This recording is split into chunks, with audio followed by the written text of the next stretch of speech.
So the idea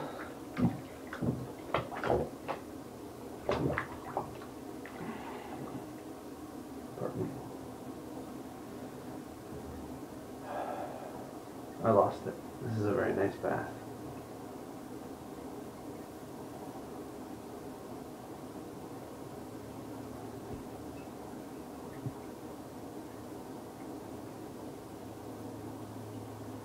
I figured I'd lose it as soon as I went for the recorder too.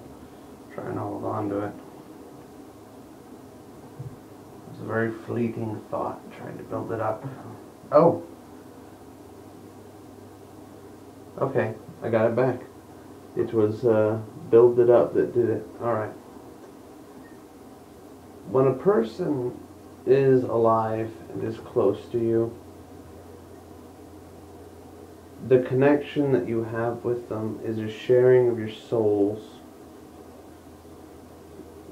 The more open you are with that person, the more you share, the more they share, the more connected you are.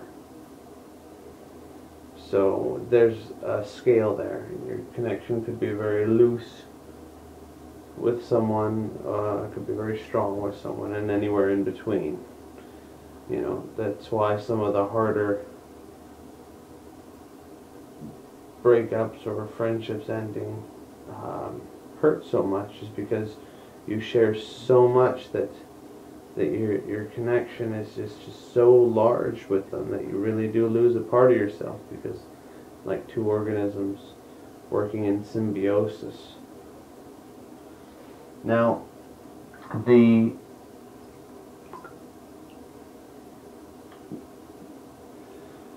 point I wanted to carry you across was, or is, that when a person dies or leaves you, no, I think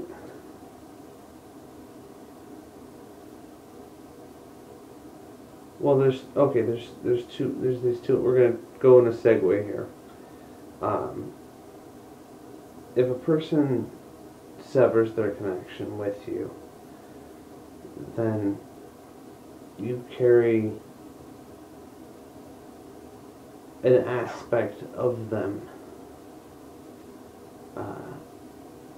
up until that affection is gone.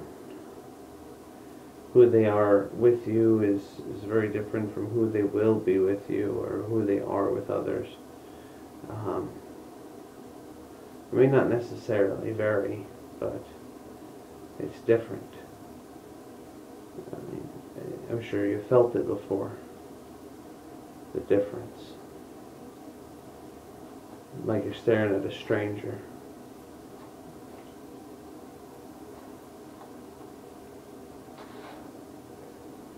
But you have in your mind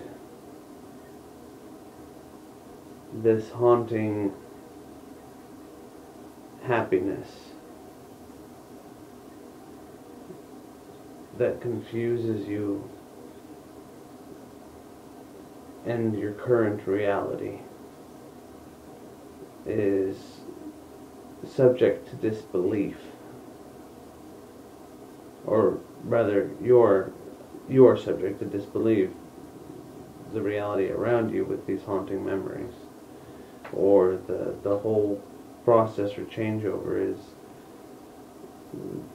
abrupt, and there's a lot of factors to take into account.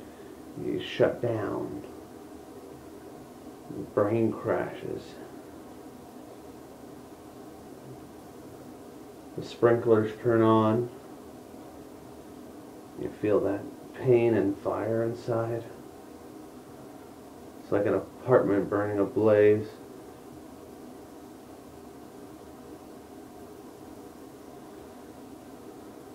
But what I wanted to talk about was when somebody dies, and what you're left with doesn't have, no longer has a real life host, I guess.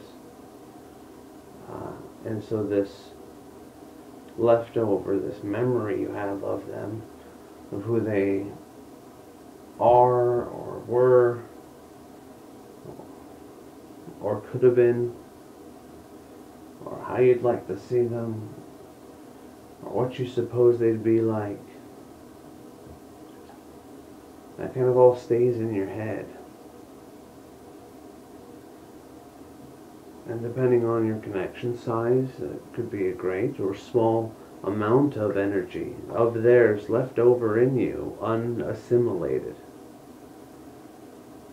So you ball it up and you feed it to all your positive, well, all the memories that you feed it into them, your memory of them. Yeah, there you go.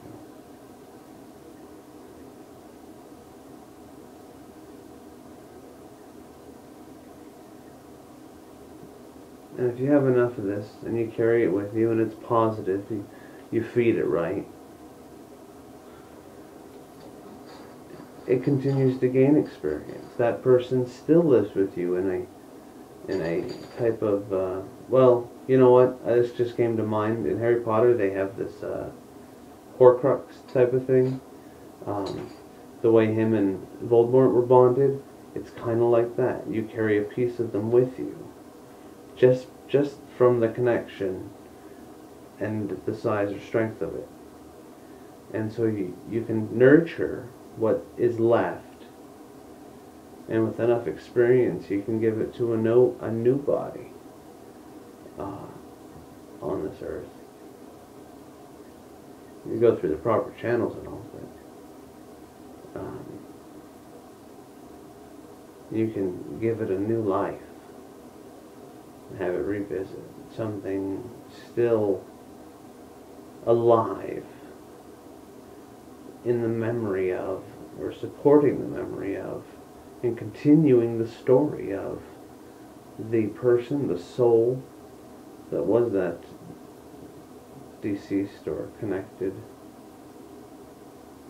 friend or family or lover.